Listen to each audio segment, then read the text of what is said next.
हम बैठक प्रारंभ कर सकते हैं। ठीक।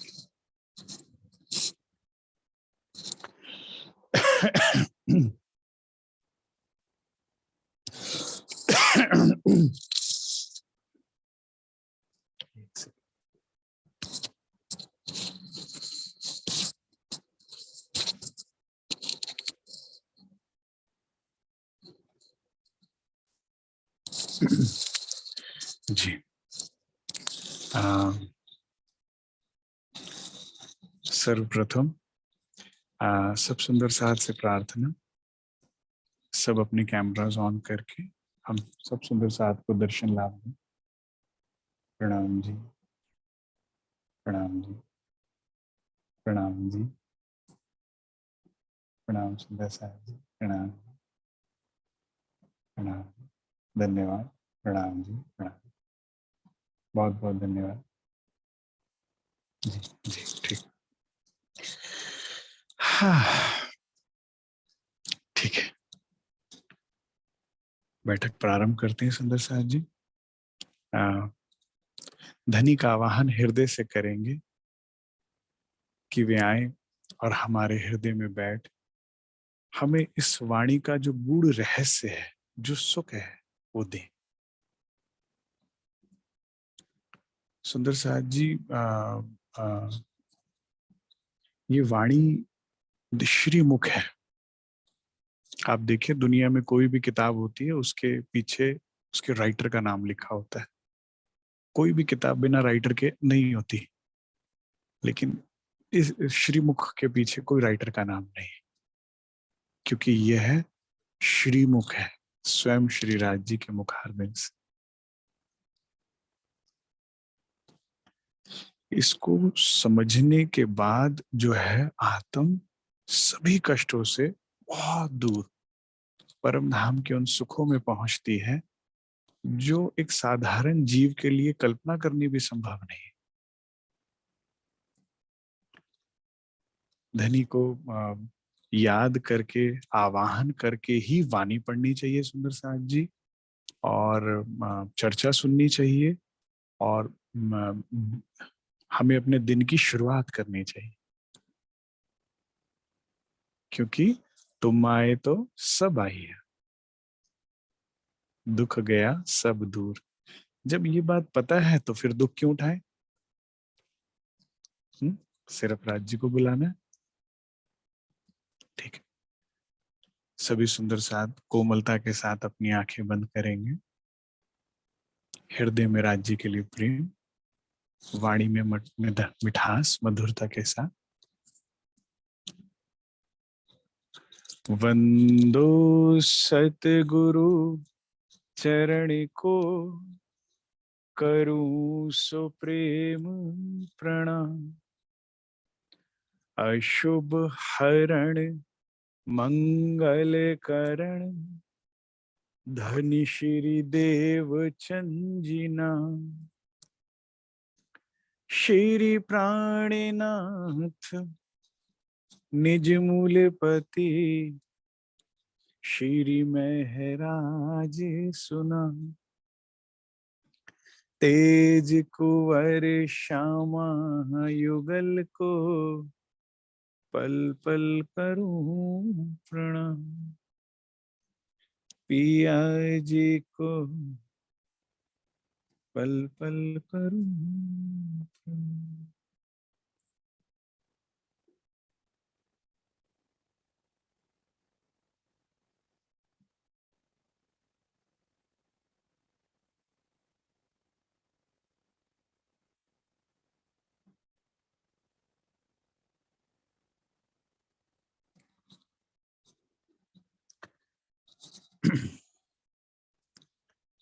साथ समागम में उपस्थित परम आदरणीय, परम वंदनीय एवं परम पूज्य वाला सुंदर साथ जी, राज्य की अपार मेहर हम सब ब्रह्मात्माओं को मूल मिलावे में बैठा ये लाड का खेल दिखा रहे हैं।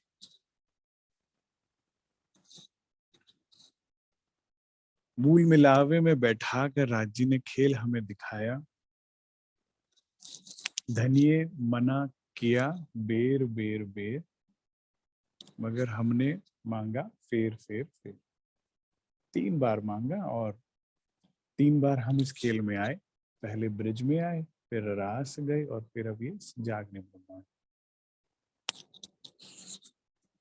इस जागनी रास में फिर राज्य महाराज के हृदय से एक बूंद आई, जो वाणी के रूप में हमारे सामने अवतरित हुई और इससे 14 लोकों में प्रकाश हो गया।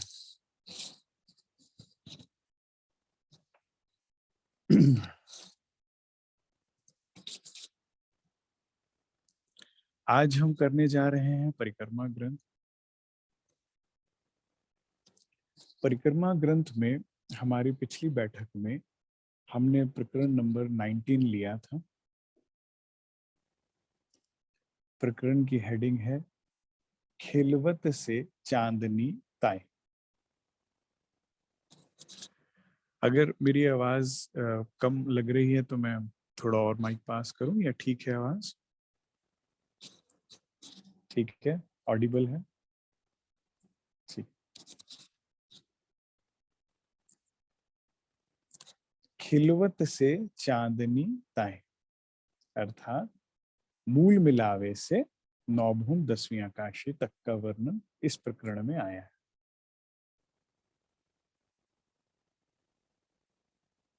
सुंदर साथ जी परिक्रमा ग्रंथ का अवतरण और इस प्रकरण में रंग माहौल नौभौम 10वीं आकाशी का वर्णन क्यों किया गया?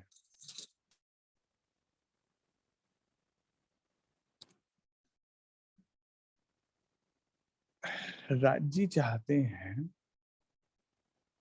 एक सेकंड सुंदर साथ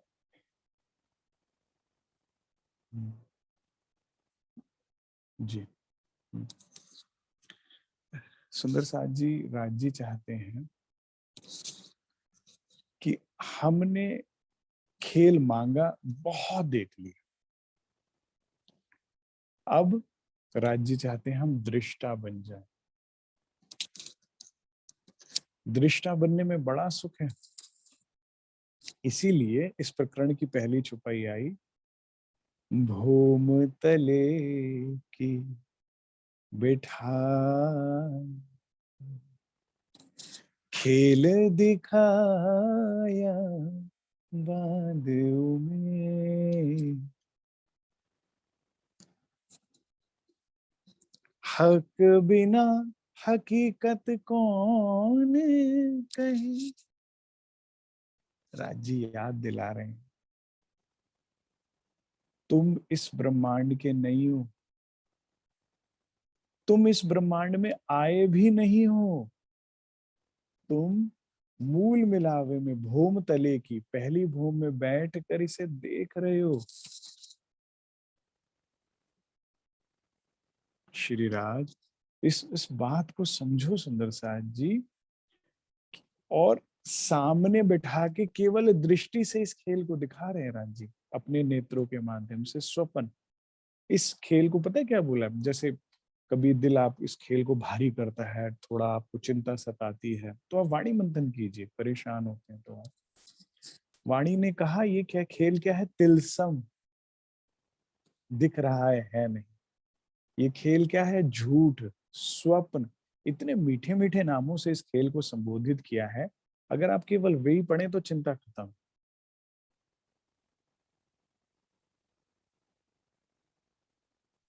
सुंदर साथ जी हम अक्सर सुनते हैं, सुंदर सुंदर साथ कहता है हमारे घर में धन की समस्या है, नौकरी छूट गई है, व्यापार डूब गया है, घर में खाने को नहीं है, बच्चों को स्कूल की फीस नहीं है, जाने कैसे कैसे सुंदर साथ परेशान होता है और बताता है, दिल से दुखी होता है।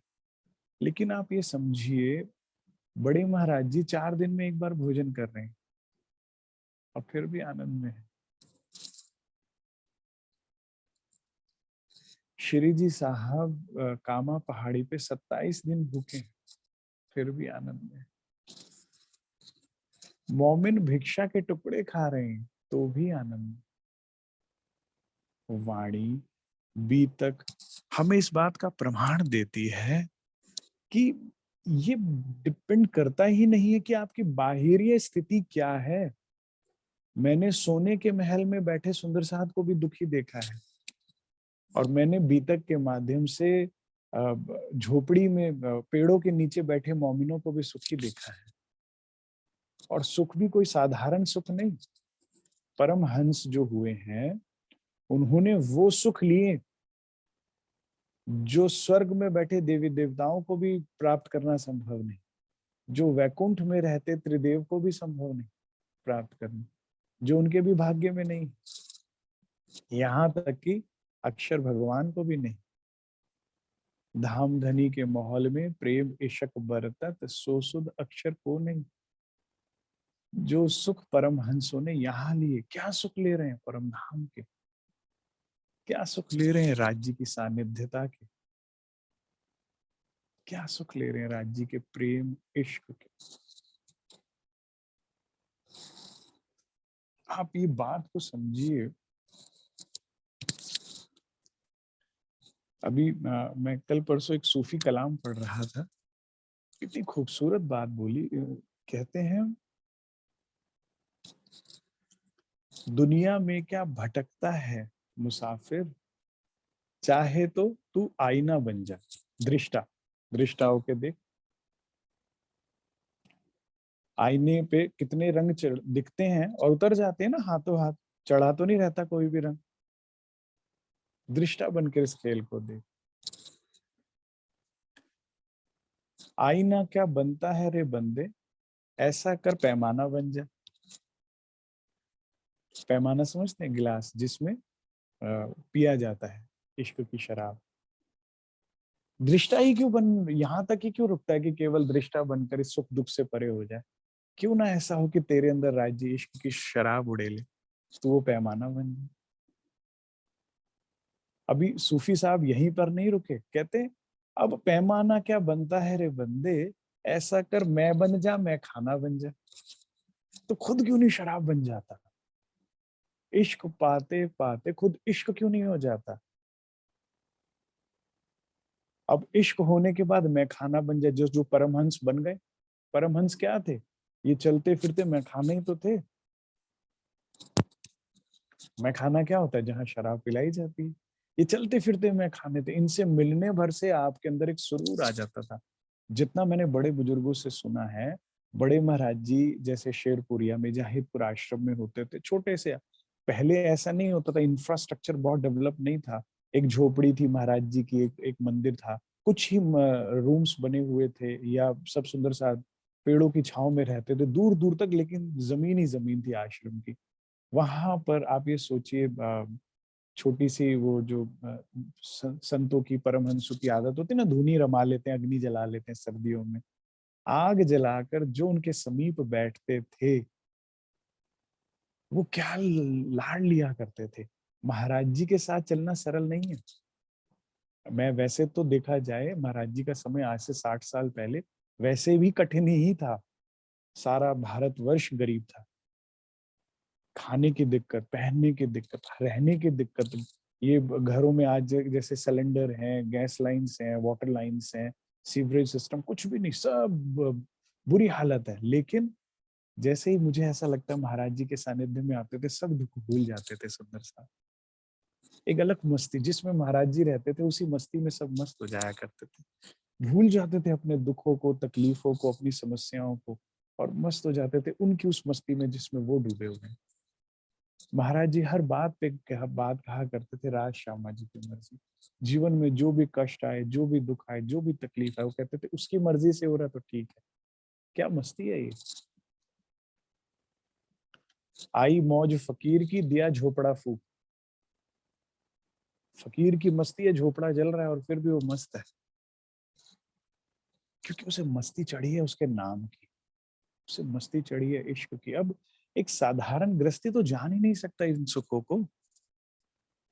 तो सूफी कहता है कि पैमाना क्या है, बनता है रे बंदे, मैं बन जा, मैं खाना बन जा। या तो शराब ही बन जा और मैं खाना बन के, मैं खाना बन के तू महफिल का अफसाना बन जा। जैसे बड़े जितने भी परमहंस हुए सब अफसाने बन गए ना, आज हम उनके बारे में सुनते हैं, बात करते हैं।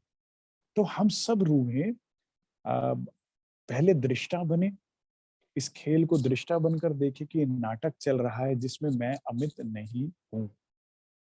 फिर से थोड़ा और आगे बढ़े, उस इश्क को पिए। आप ही के लिए ये संभव है, हर एक के लिए नहीं। जीव सृष्टि के लिए संभव नहीं, ईश्वरी के लिए नहीं। एक ब्रह्म सृष्टि है जो इश्क की शराब पी सकती है। एक ब्रह्म सृष्टि है। मुझे ये समझ नहीं आता, जब हमारे पास ये ऑप्शन है तो हम काम, क्रोध, मोह, लोभ, अहंकार जैसी निरर्थक, विषैली और कड़वे पदार्थ का सेवन क्यों करते हैं? बताइए, इन 5 वस्तु का भोग करके कभी किसी को सुख मिला हो तो? काम, क्रोध, मोह, लोभ, अहंकार, इसमें कष्ट ही कष्ट है, दुख ही दुख है, लेकिन इसका सेवन कर रहे हैं। इसके आगे और देखा जाए ईर्ष्या, द्वेष, क्यों? हमारे पास ऑप्शन है। हमें मोह में तड़पने की जरूरत नहीं। मोह क्या होता है सुंदर साहब जी? प्रेम और मोह में फर्क समझते हैं आप? मोह क्या होता है? वन साइडेड होता है। आपको है, सामने वाले को नहीं। संसार में मोह ही है। और कोई शूरवीर हो तो ढूंढ के दिखा दे प्रेम। हमें तो नहीं मिला। और वाणी का कथन भी झूठ नहीं हो सकता कि व्यास कहे भागवत में प्रेम न त्रैगुण पास। अब जब त्रैगुण पे नहीं तो वहां के जीवों पे कहां से आएगा? यहाँ क्या है? मोह है। और मोह गले में पड़ी फांसी के फंदे की तरह से है। जितना सामने वाला भागता है उतना गला कसता जाता है। क्यों मोह, जब अरस परस हो सकते हैं? प्रेम क्या है? अरस परस है। अभी क्या चल रहा है? राज्य की तरफ से चल रहा है प्रेम। हम और आप ये वाणी का प्रकरण सुन रहे हैं, ये राज्य का प्रेम है। हम और आप, इतनी हमें सद्बुद्धि है कि रात के 9 बजे वाणी कथा सुनने बैठे हैं, बजाय टीवी सीरियल देखने के लिए। ये राज्य का प्रेम है। नहीं तो मैंने कईयों को जन्म खोते देखा है।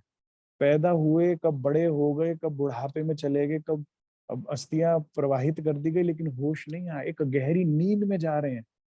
और नींद में चलता ड्राइवर हमेशा गाड़ी ठोकता है।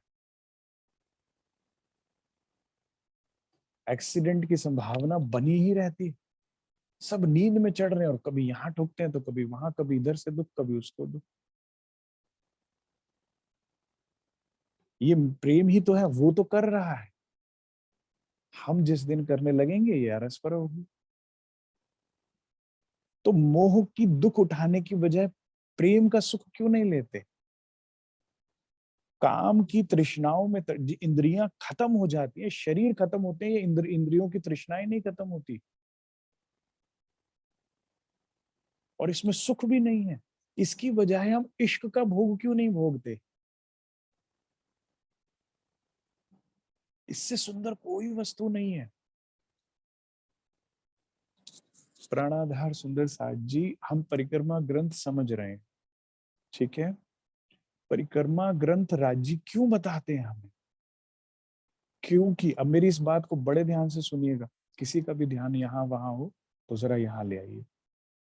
परिक्रमा ग्रंथ इसलिए बताते हैं राज्य महाराज कि जिस घर को तुम पकड़े बैठे हो ये मलबे में तब्दील होने वाला।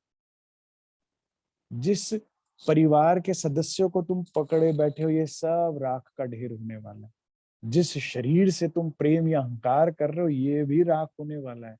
क्योंकि ये ब्रह्मांड जो है फानी कहा है, मिटने वाला। यहाँ कुछ भी सदैव नहीं रहने वाला। इस संसार को पानी का बुलबुला कहा है। और अब आप चिंता ना करिए, 400 साल हो गए। मुझे किसी सुंदर साहब ने कहा, भाई बहुत समय से सुन रहे हैं, आगे भी चलता रहेगा, महाप्रलय नहीं होगी। अब तो वैज्ञानिकों ने भी प्रमाण देने शुरू कर दिए। बहुत समय वाकई नहीं रहेंगे। आने वाले 50 साल में पीने की पानी की इतनी दिक्कत होगी कि अगली वर्ल्ड वॉर उसकी वजह से होने वाली है। आगे आने चल, आज इतनी प्रदूषित है वायु, आने वाले 20-25 साल में वायु इतनी प्रदूषित हो जाएगी कि श्वास लेना मुश्किल है। जल इतना प्रदूषित हो जाएगा कि पीना मुश्किल है। भोजन इतना प्रदूषित हो जाएगा कि खाना मुश्किल है। अभी और हृदय इतने प्रदूषित हो जाएगा कि खेल में रहना मुश्किल है। मैं हृदय से आशा करता हूं हम सब सुंदर साथ को ये सब ना देखना पड़े, लेकिन पैकिंग सबने अपनी अपनी करनी है। कोई किसी और की पैकिंग नहीं कर सकता और किसी और की पैकिंग में जा नहीं सकते। हमसे लाख गुना वो समझदार थे मोमिन जो अब तक पैकिंग करके पहुंच चुके हैं श्री जी के चरणों में, गुम्मट जी में। बहुत चले गए, बहुत जा चुके और बहुतों की तैयारी है। हम और आप डिले कर रहे हैं और पकड़ के बैठे हो। जिस भी पद पर आप हैं, जिस भी प्रतिष्ठा को आप पकड़ कर बैठे हैं, जिस भी उस घर परिवार को, मेरी इस बात को याद रखिए, ये खत्म होने वाला है सब। आज से 4-5 साल पहले मैंने एक बैठक में बात बोली थी, आने वाला समय कठिन है। मुझे ऐसा अंदर से राज्य से प्रेरणा हुई। तो उसके बाद ये कोरोना काल आया और हम सब ने हाहाकार देखा। हम सब ने टीवी न्यूज चैनल पे लोगों को ऑक्सीजन ऑक्सीजन चिल्लाते देखा। बड़े बड़े महलों में रहने वाले, बड़े बड़े पद पर पदों पे रहने वाले, हल बड़े हर एक ने किसी ना किसी, मेरे अपने घर के आसपास सामने घर में मृत्यु हुई, मेरे नीचे वाले घर में मृत्यु हुई, मेरे दाएं घर में मृत्यु हुई, हमारे सुंदर साथ में भी कितने घर परिवारों में। अब आप इस सब को मत पकड़िए, राज्य इसीलिए परिक्रमा ग्रंथ बता रहे हैं। करना कुछ भी नहीं है, मुश्किल कुछ भी नहीं है, केवल दृष्टि और दिल को मोड़ना है। खेल तो अब ये खत्म हो रहा है धीरे धीरे, हाहाकार तो हो रहा है, लेकिन वे रूहें जो ना यहाँ देख रही ना यहाँ दिल लगा रही, वो होते हुए भी नहीं होगी। मैं आपको एग्जाम्पल के साथ समझाता हूँ, ऐसा नहीं बिना एग्जाम्पल के बताऊंगा। जेल से बुरी जगह मेरे हिसाब से कोई नहीं हो सकती इस दुनिया में। जेल से बुरी जगह कुछ नहीं हो सकती। इससे बुरी जगह अगर हो सकती है तो एक अस्पताल हो सकता है जिसमें आप वाकई बहुत रोगी हैं, बहुत कष्ट से गुजर रहे हैं, हाहाकार मच रहा है, तकलीफ है बहुत शरीर में। अन्यथा जेल से बुरी कोई जगह नहीं हो सकती। और इंद्रावती जी कहाँ है? हवसा में। लेकिन हृदय और दृष्टि मोड़ दी धनी की ओर, तो वो जगह से सुंदर कोई जगह नहीं होगी। दुख में सुख लेवे महामती। हवसा में बैठकर महामती इंद्रावती जी वो सुख ले रही हैं जो जहाँ चक्रवर्ती सम्राट को भी वो सुख संभव नहीं, भाग्य में नहीं। वे है ही नहीं खेल में, वो है ही नहीं हवसा में। वे तो कभी ब्रिज की गलियों में घूम रही हैं, तो कभी रास के सुख में डूब रही हैं, तो कभी परमधाम के श्री युगल स्वरूप के सुखों में डूब। रास और प्रकाश तो अवतरित हो ही गया है हवसा के अंदर। ये ही अपॉर्चुनिटी हमारे पास है। राज जी कहते हैं तुम चलो अगम के पार, वहां है तेरो करार। यहाँ क्या देखे ऐ मेरी रूह, ये तो पड़े हो सब प्रतिबिंब। वहां देख, देख निज दरबार अपनो, सूरत यही समा। तुम चलो अगम के पार। और जो भी वाणी मंथन करता है, सुंदर साथ परिक्रमा ग्रंथ का अध्ययन करता है, तो महामती कहती हैं, गारंटेड ठप्पा लगा के एक बात कहती हैं, कोई खाली ना गया इन खिलवते। जैसे कहते हैं ना, माँ कितनी गरीब से भी गरीब हो, बेटी घर आएगी ना तो मुट्ठी बंद करके कुछ तो हाथ में रखती रखती है, रखती है। तो राजी कहते हैं जब तुम मेरे पास धाम में आते हो, वाणी मंथन के माध्यम से या और भी चितवन के माध्यम से, ऐसा ही नहीं है, सेवा पूजा के माध्यम से भी चितवन बहुत अच्छा लगता है। हृदय से पढ़िए, हृदय से आंखें बंद करके अनुभव करने का प्रयास कीजिए। सेवा पूजा हो गया, कभी कोई कीर्तन आप सुनते हैं, भजन कीर्तन में जब आप बैठे हैं तो भी ध्यान बहुत अच्छा लगता है। कभी अच्छी चर्चा वाणी हो रही हो जिसमें कुछ बहुत अच्छा प्रवक्ता परमधाम की बात कर रहे हो, उसमें चितवन अच्छी होती है, वाणी मंथन के माध्यम से भी अच्छी होती है। तो जो भी कोई गया वहां पर, कोई खाली ना गया खिलवते, कछुक पाया अर्श का गया, और फिर आखिर में पड़ गया इश्क की कैद। समझिए और पड़ जाइए इश्क की कैद में। क्योंकि जब लग घर पाओ नहीं अपनो, भटकत फिरो भर मानो। इससे बड़ी चेतावनी कोई नहीं हो सकती। बिजली के खंभे पर वो बनी होती ना, हड्डी की शक्ल बनी होती, कभी देखा स्केलेटन क्यों बना होता है? कहते छुओगे तो ऐसे ही हो जाओगे। अब मूर्ख है उसके बाद कोई छू रहा है। तो वाणी में ये चेतावनी साथ में चलते समझ के चलिए कि जब तक आप अपने घर को पाओगे नहीं, हृदय से, दृष्टि से देखोगे नहीं, तब तक भटकते रहोगे। क्यों? जब तक खेल धाम नहीं देखोगे तब तक खेल देखते रहोगे, जब तक धनी नहीं देखोगे तब तक संसार को देखते रहोगे, यहाँ पे व्यक्ति विशेष को देखते रहोगे, जब तक वहां उम्मीद नहीं करोगे प्रेम की, यहाँ करते रहोगे, और क्या होगा? भटकते रहोगे, भटकते रहोगे। भटक तो रहे हैं, देखो जन्म दर जन्म कितना भटक रहे हैं। अब मैं ये जो बैठक है वैसे तो बहुत कम सुंदर साथ में लेना पसंद करता हूँ, लेकिन अब आदेश है सुंदर साथ का तो मैं इसे आम महफिल में भी रख रहा हूँ। लेकिन काम सिर्फ ये ब्रह्म सृष्टि की है, ये बात आएंगी, हर एक को समझ ही नहीं आएगा। अभी कभी रेडियो देखे ना आपने, वो चैनल घुमाते थे, अब तो आजकल डिजिटल हो गया, तो जब तक आपने लगाया नहीं वो सिग्नल कैच नहीं करता, वेव्स तो हवा में है।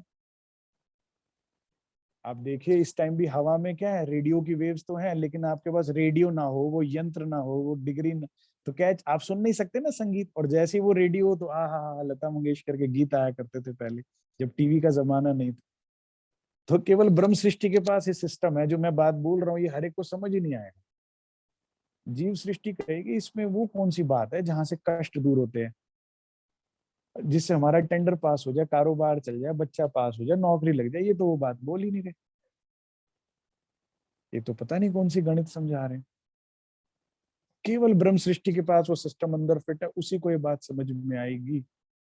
इसीलिए 90% सुंदर साथ वाणी नहीं पढ़ता। क्यों नहीं पढ़ने की जरूरत क्या है? मत्था टेक के जो काम चल रहा है ना, मत्था टेक लो, बहुत हद से हद है तो चरणामत प्रसाद चढ़ा लो, उससे जब हमारे घर के काम हो रहे हैं तो खोलने की क्या जरूरत है? क्यों? क्योंकि 90% ब्रह्म सृष्टि है ही नहीं। जिसके पिया की चिट्ठी है, जिसके पति से विछोड़ा है, वही तो खोल खोल के बार बार पढ़ेगी, सीने से लगाएगी कि क्या कहा है मेरे पिया ने मुझे। वो तो रह नहीं पाएगी पूरी चिट्ठी को पढ़े बिना। एक बार तो पढ़ूं कि क्या लिखा है मेरे धनी ने मुझे, एक बार तो मैं सोच सुनूं कि क्या बोलना चाहते हैं राज जी मुझे। एक मात अगर ये माध्यम है उनकी बात सुनने का, उनसे करने का, तो मैं सारा सारा दिन इसको क्यों ना दे दूं? इस चिट्ठी को 5-5 बार क्यों ना पढूं दिन में? बाकी सबका काम मत्था टेक के चल रहा है, चरणामत प्रसाद रख के चल रहा है, सारी वाणी पढ़ने की क्या जरूरत है? वो जा रहे धनी धनवट पढ़ लो, बस कष्ट दूर हो जाता, बस।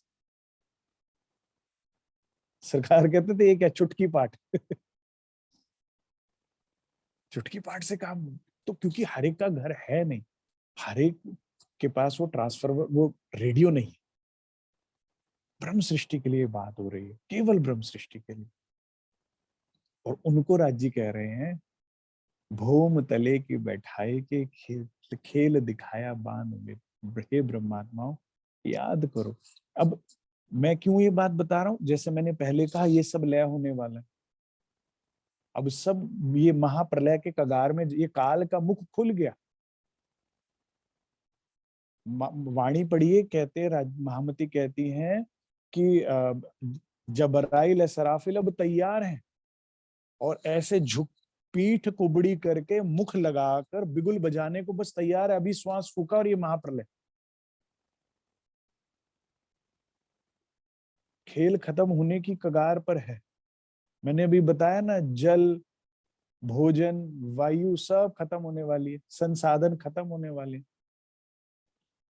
यहाँ पर रहने के लिए कुछ भी नहीं रहने वाला।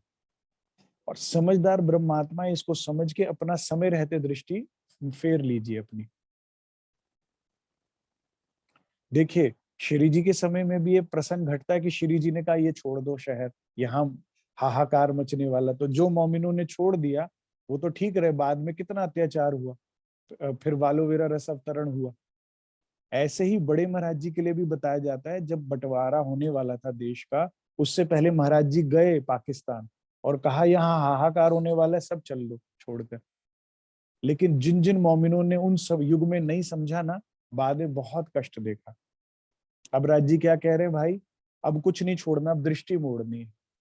अब जो दिल, मेरी इस बात को ध्यान से सुनिए, अब जो दिल खेल में लगा रखा है इसको धनी में लगा लीजिए, मत लगाइए।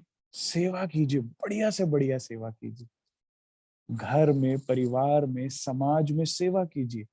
जितनी सेवा करे उतना अच्छा है, लेकिन दिल धनी, नजर अब धनी। यहां देखेंगे दुख उपजेगा ही उपजेगा, यहां नजर अटकाएंगे दिल अटकेगा ही अटकेगा। तो नजर अब धनी में, दिल अब धनी। अब समय आ चुका है कि हम श्री जी और जो मोमिन श्री जी के साथ चले और पन्ना दरबार में पहुंचे, उस रहनी पे हम कुछ अनुसरण करें। कुछ, उन्होंने 24 घंटे दिए, हम कुछ घंटे अपना माया को देके बाकी सारा समय वाणी को दे। वाणी मंथन, सेवा, पूजा, चितवन, सुंदर साथ की सेवा, और लालदास महाराज जी की तरह से जो हो सके हमसे छोटा बड़ा जागनी मिशन में सहयोग दे। जो जो सुंदर साथ मेरे इस निवेदन को स्वीकार करेगा, वे इत ही बैठे घर जागे, धाम पूरे मनोरथ हुए समकाम का अनुभव करेगा। जो सुंदर साथ इस निवेदन को स्वीकार करेगा, केवल वे ब्रह्मात्मा ही, वो तो खेले प्रेमी पार पिया, सो देखन को तन सागर माहे की स्थिति को अनुभव करेगा। जो भी सुंदर साथ इस निवेदन को स्वीकार करेगा, केवल वो ही श्री इंद्रावती की तरह से दुख में सुख लेवे महामति का अनुभव करेगा। खेल में उसके बाद जो मर्जी होता रहे, जन्म है, मृत्यु है, बुढ़ापा है, बीमारी है, ये है, वो है, आपको पता ही नहीं लगेगा। मैं इतने अच्छे अच्छे सुंदर साथ से मेरी भेंट होती है राज्य की मेहर से, जो खेल में है ही नहीं। उन्हें पता ही नहीं दुख किस चिड़िया का नाम है, उन्हें पता ही नहीं, यहाँ देख ही नहीं रहे। पल पल सूरता अपने धाम में, पल पल सूरता वाणी में, पल पल सूरता धनी में। केवल जीवन में उद्देश्य, लक्ष्य केवल प्रेम है, इश्क है राज्य का। वे इश्क की सुराही पी रहे हैं, वो पैमाना बने हुए हैं, वो इश्क की शराब, वो मैं और मैं खाना बने हुए हैं। हम इस बात को समझें और जीवन में उतारें। अब इस प्रकरण की हमने पहले 5 चौपाइयां ले ली थी। भूम तले की बैठाई के खेल दिखाया बांध उम्मीद। उबासी आने का कोई समय नहीं है, सुंदर साथ जी अटेंटिव होके बैठे। हक बिना हकीकत कौन कहे, दिए बेशक इलम भेद। राजी महाराज ने हमें ये भेद दे दिया। अब आइए सीधा छठी चौपाई से शुरू करते हैं, जो हम जहां से हमने आज की बैठक शुरू करनी थी। सुख चह बच्चे भौम दूसरी, सुख चह बच्चे भौम दूसरी, मिल मंदिर बारे हजार। चह बच्चा कौन है इसमें? ये रंग महल की पहली भूम हो चुकी थी, दूसरी भूम की खड़ोकली की बात हो गई। दूसरी भूम में रंग महल से लगते हुए बाहर की तरफ खड़ोकली आई। अब इसको यहां समझना हो तो आप ये समझ लीजिए, जैसे मान लीजिए आप सेकंड फ्लोर पे रहते हैं, जहां भी आपका निवास स्थान है, और सेकंड फ्लोर की आपकी बैल्कनी से स्विमिंग पूल लगा हुआ, क्या बात होगी सोचिए आप। संसार में भी ऐसे कई उदाहरण हैं। आप कोई अच्छे अच्छे देशों में अच्छे अच्छे 5 स्टार होटल्स में जाइए। जयपुर में भी मैंने ऐसा देखा है एक 5 स्टार होटल में, कि आपके कमरे के बाहर निकलते बैल्कनी, और बैल्कनी के साथ ही लगते हुए स्विमिंग पूल है। लेकिन ये परम धाम के सुखों का करोड़वां अंश भी नहीं है। एक नकल बना दी आपको समझाने भर के लिए कि अरे ऐसा कैसा संभव है इतनी ऊपर, लेकिन है। तो ये बात हो रही है खड़ोकली की, जो दूसरी भूमि की रंग महल की उत्तर दिशा में बैल्कनी से लगकर आई है। बहुत बड़ा सा ये ताल है, इसको चौबच्चा कहा गया। और मिल मंदिर 12,000, 12,000 मंदिर कौन सी बात हो रही है? ये दूसरी भूमि में ही भुलवनी के मंदिर आए। अभी इसे विस्तार से इसकी शोभा और लीला को समझते हैं। प्राणाधार आत्म संबंधी वाला सुंदर साज जी, पहली भूमि में तो 2 हवेलियों की विशेष करके जो है व्याख्या आई हुई है। एक तो हमारे रसोई के मंदिर की, रसोई की हवेली की, क्षमा चाहता हूँ, और दूसरा मूल मिलावे की हवेली की। ठीक है, ऐसे तो हवेलियां बहुत सारी हैं हर एक भूमि में, पहली भूमि में भी है। लेकिन विशेषकर इन दो की शोभा बताई गई है। और इसमें क्योंकि मूल मिलावे में हम बैठे इस समय भी वहीं बैठे इस खेल को देख रहे हैं। मैं ये बात एक बार की बैठक में कम से कम नहीं तो 20 बार बोलता हूँ, कारण कि शायद कभी आपको ये चोट लगे और आप इसे अनुभव करें। शायद आप इस बात पर विश्वास करना शुरू कर दें और काम बन जाए कि हम कहाँ बैठे हुए, मूल मिलावे। आपका बिलीफ, आपका विश्वास ही आपको दर्शन कराएगा। अभी कंठ से तो कह रहे हैं, हृदय से नहीं मान रहे। अब बताइए मुझे कैसे पता? क्योंकि मैं देखता हूं ना, चिंता सारी शर ब्रह्मांड की है, चिंता सारी 14 लोगों की है। आप किसी सुंदर साथ के इसको फोन में लाइए, पास बैठिए, देखिए बातें क्या करता है। सारी चिंता शर ब्रह्मांड की, खेल की, सारे दुख तकलीफें खेल के। तो कहाँ मानते हैं आप परम धाम मूल मिलावे में बैठे? केवल कह रहे हैं, कंठ से कह रहे हैं। अगर हृदय से कह रहे हैं तो कुछ तो जीवन में बदलाव आता ना। मैं मानता हूं कभी कोई समस्या आती है, थोड़ा बहुत कभी दिमाग भी लगाना पड़ता है, बोलना चालना भी पड़ता है, लेकिन 24 घंटे की तो आवश्यकता नहीं थी ना।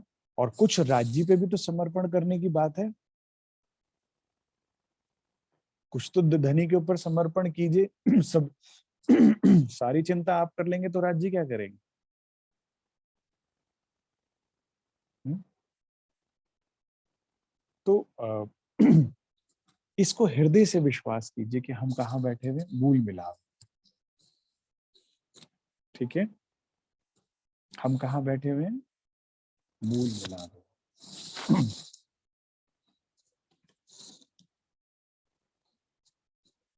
तो सुंदर साथ जी मूल मिलावे में बैठे हम इस खेल को देख रहे हैं, केवल देख रहे हैं। जो जो इस बात पर आपका विश्वास दृढ़ होता जाएगा, आप देखते जाएंगे अपने आप समस्याएं हल होती जाती हैं, अपने आप कठिनाइयां दूर होती जाती हैं। आप देखिएगा खेल अपने आप हल होने लग जाता है, जैसे कभी था ही नहीं। पता है कारण क्या है इसका? इसका कारण ये है, जब ऑडियंस नहीं हो तो नाटक कौन किसके लिए करेगा? एक नाटक चल रहा है मंच पर, ऑडियंस उठ उठ के जाती जा रही है, अब आखिरी ऑडियंस भी चलेगी, वो कहते हैं भाई बंद कर, अब तो कोई देख ही नहीं रहा। ऐसी जब तक आप देख रहे हो ना, खेल को इंटरेस्ट दिखा रहे हो, तब तक लड़ भिड़ रहे हैं आपस में। मेरे मेरी अजमाई हुई बात मैं आपको बोल रहा हूँ, अपने अनुभव से बोल रहा हूँ। बड़ी से बड़ी समस्या आप देखना छोड़ दो, बोलो राज्य की मर्जी, जैसा राज्य चाहे।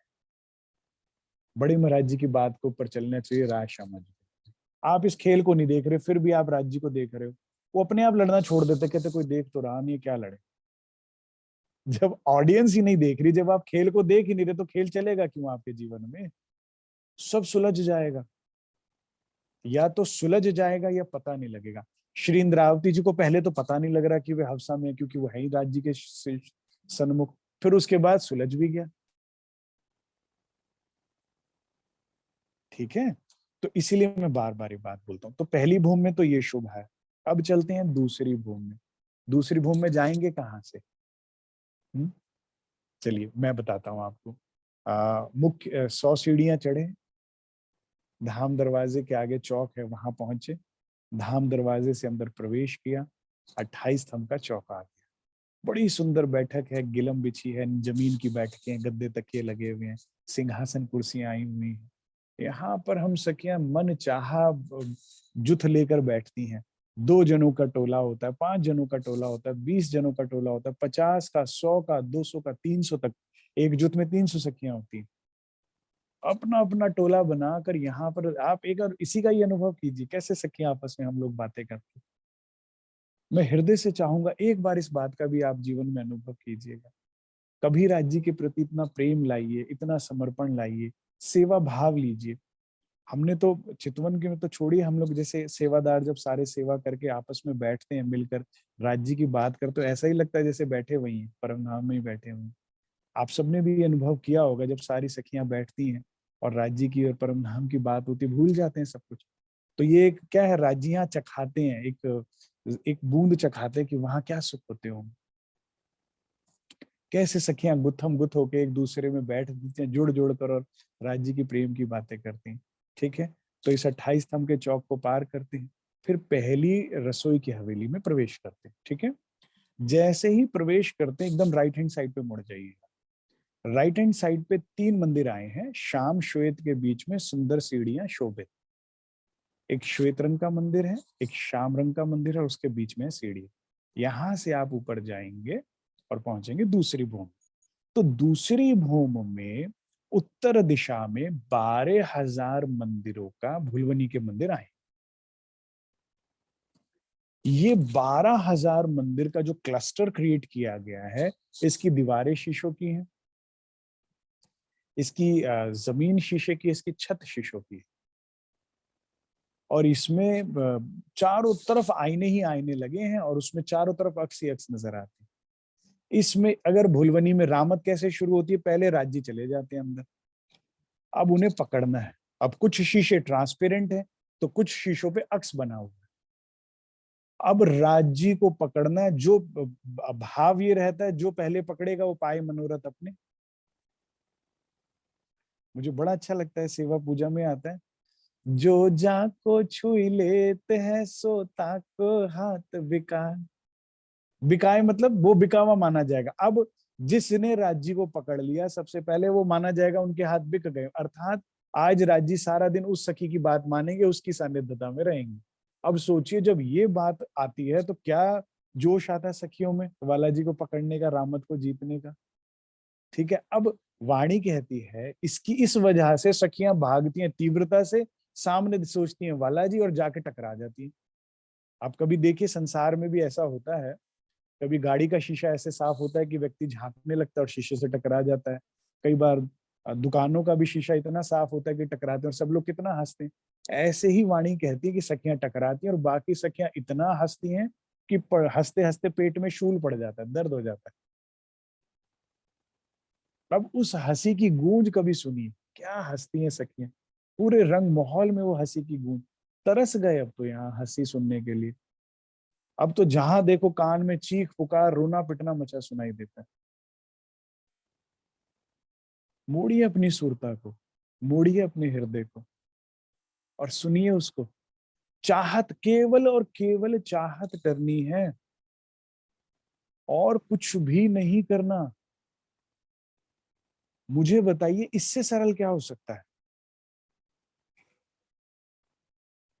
निजानंद संप्रदाय से सरल कोई संप्रदाय, कोई धर्म है ही नहीं।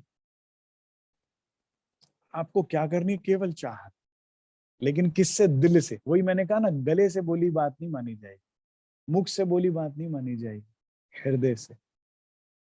जिस दिल से रोते हो ना माया के लिए, जिस दिल से मांगते हो ना माया की चीज, इस दिल से, उस तड़प के साथ। परम धाम में दिल से मांगा तो खेल दिखाया कि नहीं दिखाया? उसके लिए कोई और मेहनत तपस्या करनी पड़ी थी क्या? ऐसे ही अब परम धाम में बैठे चाहत रहोगे धाम की, तो क्यों नहीं दिखाएंगे?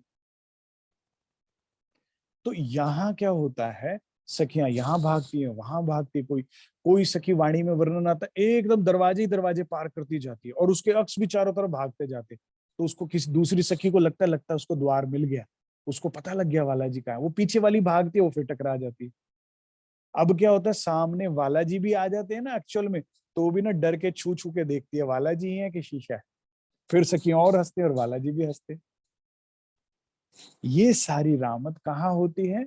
रंग माहौल की दूसरी भूमि की भुलवनी के मंदिर में। इसका अगर आपको दर्शन करना है ना, यहाँ काल माया में भी एक एग्जाम्पल है, आप लखनऊ चले जाइएगा, वहाँ भूल भुलैया है, जंतर मंतर है। वो कहते हैं उसमें एक बार प्रवेश कर दो तो गाइड के बिना वापस नहीं लौट सकते आप। इतना वो जाल है वहां पर, ऐसा इस तरह का वो बना हुआ। अब सोचे फिर परम धाम के सुख। इसे भूलवनी के मंदिर क्यों कहते हैं? क्योंकि यहाँ भूल जाती हैं सखियां, यहाँ बालाजी है, यहाँ दरवाजा है, यहाँ कोई शीशा है कि क्या है, और हंसी होती है, खूब हंसी होती है। तो महामती कहती हैं, सुख चह बच्चे भूम दूसरी। अब ज्वारदास महाराज जी के व्रत में वर्णन आता है कि पहले तो सखियां यहाँ पर भूलवनी की रामत खेलती, खूब भागती हैं, दौड़ती हैं, वाला जी को एक एक करके सब पकड़ लेती हैं।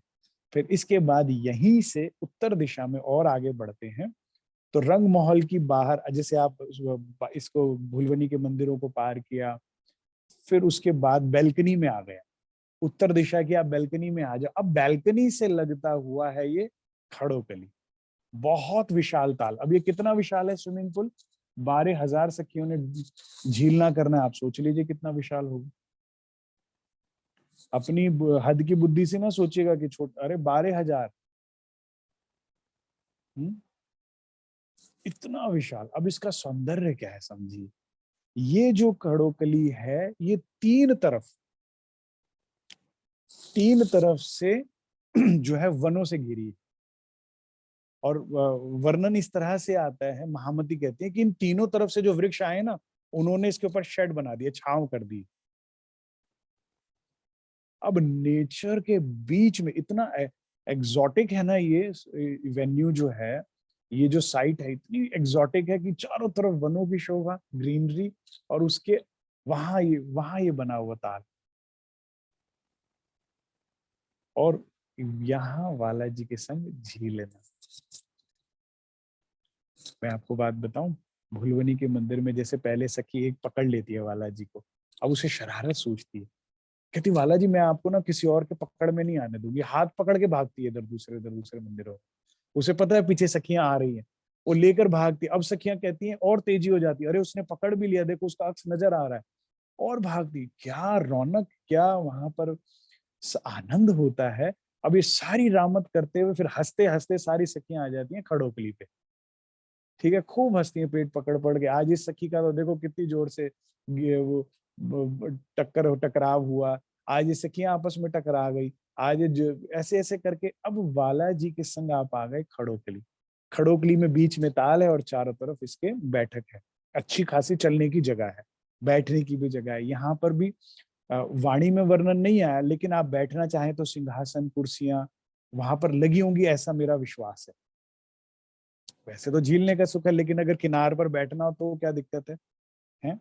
यहाँ पर भी हम लोग देखते हैं ना, अच्छे अच्छे स्विमिंग पूल्स होते हैं, उसके पास वो लंबी चेयर्स होती हैं जिसपे आप बैठ या लेट सकते हो। तो ये तो परम धाम है भाई, हमने इच्छा करी और सामने आ गया। इसलिए अगर कोई कहे ना वाणी में वर्णन नहीं है, हम लगवा देंगे। जो कोई कहे ना वर्णन नहीं है, तो मैं कह रहा हूँ लगवा देंगे। खूब खुशहालियां 12,000 है एक एक की, मैं लगवा दूंगा। इच्छा करना है और हो जाना है, वो बेहद को हद में नहीं बांधना चाहिए, ठीक है। तो वहां पर बैठक भी आई है। अब आप सोचिए, कुछ सखियां तो झीलने के लिए छलांग लगा देती हैं, ठीक है ना। तो कोई सखियां जो है सीढ़ियां उतर के ना इस ताल के अंदर भी ना जल चबूतरा है। जल चबूतरा समझते हैं, चबूतरा जो जल के अंदर भीगा हुआ है। तो वहां पर आप कमर भर भीग कर खड़े हो सकते हो किनारे पर। तो कोई सखियां वहां जल के अंदर डुबकी लगाए हुए खड़े हुए वाला जी को निहार रही हैं, बातें कर रही हैं। कोई सखियां जल उछाल रही हैं वाला जी पे, कोई सखियों पर जल उछाल रही हैं, ठीक है। तो कोई सखियां यहाँ कीकली की रामत कर रही हैं, तो कोई सखियां यहाँ पर आई बैठक में सेज्जाओं में वाला जी के संग बैठ जाती। आप देखिए ना, चारों तरफ वनों का नजारा, सामने ताल है और संग बैठे धनी है। यहाँ रामत शुरू हो जाती है धनी के साथ, ठीक है। कभी सखियों को शरारत हो, वाला जी को पकड़ कूद जाती हैं ताल में। तो कभी वाला जी को शरारत, हाथ पकड़ सब सखियों को ताल में उतारते जाते हैं, गिराते जाते हैं। कभी कभी सखियां आपस में एक दूसरे को इसमें लाड करती हैं। तो कोई सखियां यहाँ पर कीकली की रामत करने लगती हैं। इस तरह से यहाँ पर आनंद होता है। और कोई कोई सखियां अत प्रेम में गहरी गुज गंभीर ताल की किनार पर, ये जो ताल की किनार पर चलने की जगह है ना, उसके भी किनार पर वाला जी के संग सिर्फ बैठ जाती है। अब ये चिंता ना कि वाला जी एक सखियां 12,000, सखी सखी प्रते शाम, आपकी इच्छा अनुसार राजी 12,000 रूप अगर रास में ले सकते हैं, तो परमधाम में भी ले सकते हैं। क्योंकि रास जो है वो ट्रेलर है परमधाम का। अक्षर भगवान को जो परम धाम में वो सुख लेते हैं, वही दिखाने के लिए रास का निर्माण किया था। तो एक किसी सखी का भाव है, आपका या मेरा भाव है, हम तो वाला जी के साथ ताल के जो चारों तरफ बैठने चलने की जगह है ना, उसकी भी किनार पर वनों की तरफ मुख कर कर बैठ जाइए। भीगे प्रेम में सो जल में क्या भीगे, भीगे प्रेम में सो जल में क्या भीगे, हेड़े में पिया मिलन किया, बैठूं संग में पिया जी के सुख मिलत है बेसुमार। एक सखी कहती है मैं तो प्रेम में भीगी, जल में क्या जाके भीगी, मुझे तो बस वाला जी के साथ बैठने दो। और अगर मेरे दिल की माने ना, तो मैं वाला जी के साथ दोपहर से लेके सुबह से लेके रात तक इस ताल के किनारे बैठ सकती हूँ। बैठे रहिए, बैठे रहिए, बैठे रहिए। रूह और राज्य में कोई बात भी ना हो तो भी सानिध्यता बहुत अच्छी लगती, क्योंकि वाला जी अधिकतर तो मुख से तो बोलते नहीं, नेत्रों से बोलते हैं।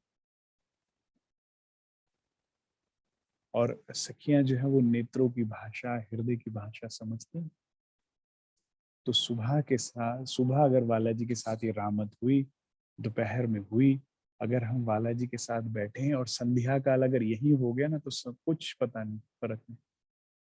बैठी हैं वाला जी के साथ, बस उनके समीप बैठने का सुख, उनसे आती हुई जो सुगंधी है उसका सुख, वाला जी के सानिध्यता का सुख, उनके नेत्रों को, उनके स्वरूप को निहारने का सुख, उनके नेत्रों से हृदय से आती बात को सुनने का सुख सखियां लेती रहती। अब महावती कहती इन सुखों को छोड़ हम खेल देखें क्यों।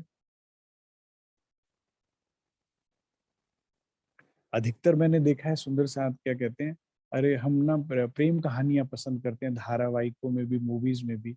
राजी कहते हैं भाई औरों पे प्रेम पूरे होते देखते रहोगे, अपना कब करोगे। चलचित्र में तो कला वो हीरो हीरोइन आपस में मिले, तुम देख के खुश हो रहे हो, आइसक्रीम दूसरे ने खाई तुम देख के खुश हो रहे हो, ये क्या भिखारियों का जीवन जी रहे हो भाई। औरों को पाते देख तुम खुश हो रहे हो, इससे अच्छी इस मूर्खता को करने की बजाय चितवन में तुम क्यों नहीं भेंट कर लेते वाला जी से, तुम क्यों नहीं वो सुख प्राप्त कर लेते, तुम क्यों नहीं कुर्बान। औरों की कुर्बानी को देखकर, चाहे वो मूवीज हो चाहे बीतक, बड़ी अच्छी लगती है, खुद क्यों नहीं करके इसका सुख ले लेते। आप मेरी बात समझ रहे हैं, माया हमारा कितना समय खराब करती है। सर्व गुण संपन्न, सकल गुण निधान, धाम धनी हमें पुकार रहे हैं बार बार, और हम इस माया के दुख उठा रहे हैं। क्यों, हम यहाँ क्यों देख रहे हैं, हम यहाँ पर इस ताल में क्यों ना बैठे हो वाला जी के साथ। मैं सबसे प्रार्थना करूंगा आज सोने से पहले एक बार इस ताल पर जाके वाला जी के साथ बैठिएगा, वनों की तरफ मुख करके। चारों तरफ ताड़ बनाए हैं और यहाँ पे मेवों के भी, तो ग्रीनरी, एक तरफ ग्रीनरी, तीन तरफ ग्रीनरी, और इधर ताल और वाला जी के साथ बैठे, तो बस बैठे रहिए।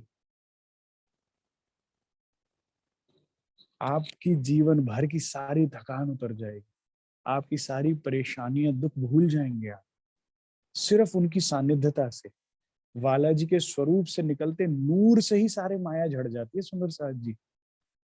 और हमें क्या करना है, सिर्फ इच्छा। इसे पढ़ा आपने, आज चर्चा में सुना, आज इच्छा कर लीजिए राज जी, मुझे भी दीजिए ना ये सब। महामती जी बता रही हैं, प्रेरणा दे रही है, हमें भी चाहिए, बस इतना भर करना है, ठीक है। सुख चह बच्चे भोम दूसरी, मिल मंदिर बारे हजार, कौन देवे माशूक बिना। देखिए क्या नाम है वाला जी का, माशूक। तो आप कौन हुए, आशिक। अरे भाई कुछ तो इस नाम का वो लिहाज रखिए। कौन होता है आशिक, जिसकी जान माशूक में बसती है, जो एक पल के लिए भी, स्वप्न में भी अपने माशूक से दूर नहीं होना चाहता। कुछ तो इस, अगर आपको इतना सुंदर अगर नाथ जी ने नाम दिया है आशिक, तो कुछ तो उस चीज में आइए। आशिक को कुछ नहीं पता होता, मजनू को लैला के अलावा कुछ नहीं पता था। उसको भी किसी ने जाके समझाया, भाई तुम्हारे माता पिता बुजुर्ग हो गए हैं, क्योंकि राजकुमार थे, बुजुर्ग हो गए हैं, भाई बहनों को समस्या है, जाके एक बार तो देख लो, उसे पता ही नहीं है लैला के बाद कोई और। रांझा को हीर के बाद कोई नहीं पता। रांझा भी अरब का ही राजकुमार था। इसका अब क्या कहते हैं, महिवाल को सोनी के बाद कुछ नहीं पता था।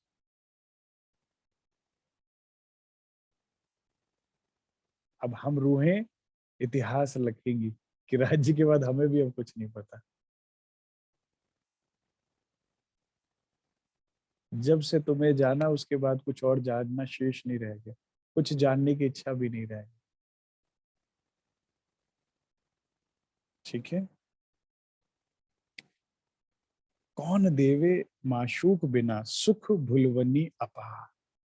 इस भुलवनी के मंदिरों के सुख अपार हैं, इस खड़ोकली के सुख अपार है, और ये माशूक के बिना, माशूक कुछ भी ना करे ना सुंदर साथ जी तो भी सुख देता है, पता है आपको। आशिक बन के देखिए तो पता लगेगा। माशूक कुछ भी ना करे ना, अपनी अदाओं में ही बैठा तो भी सुख दे रहा होता है। राजी महाराज माशूक है, तुम आशिक हो। वे कुछ भी ना करे ना तो भी आशिक सुख पा लेता है उसको देख कर।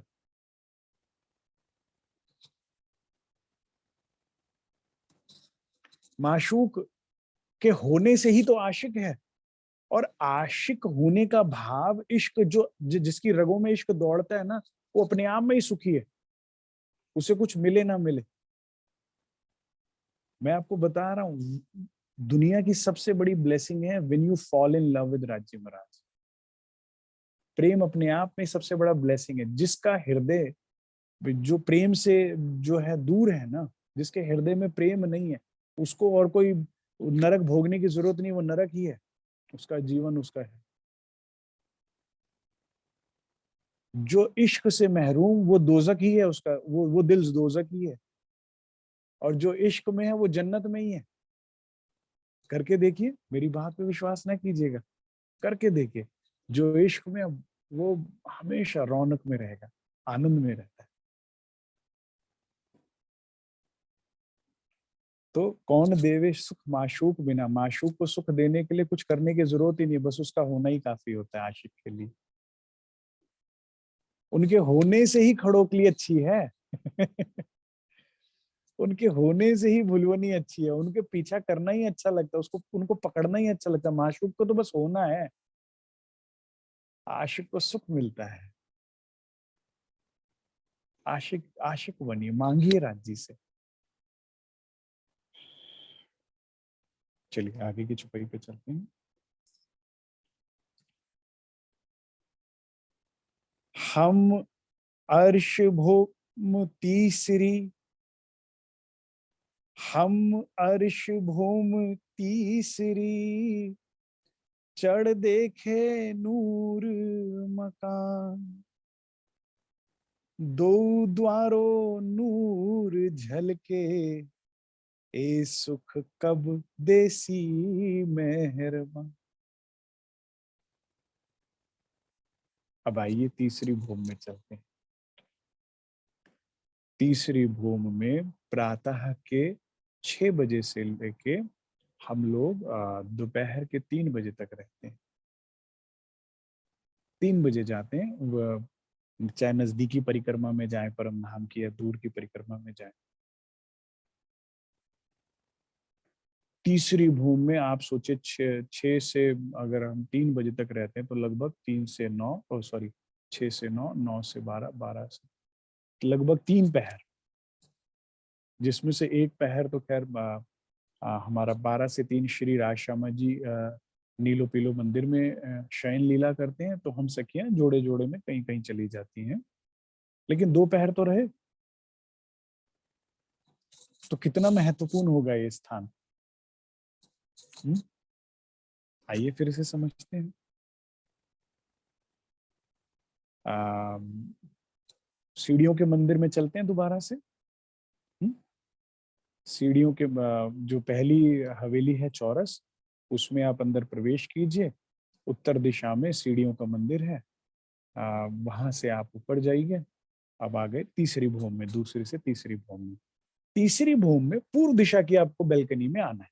ठीक है, सिंपल सिंपल आपको मैं सरल बता रहा हूँ।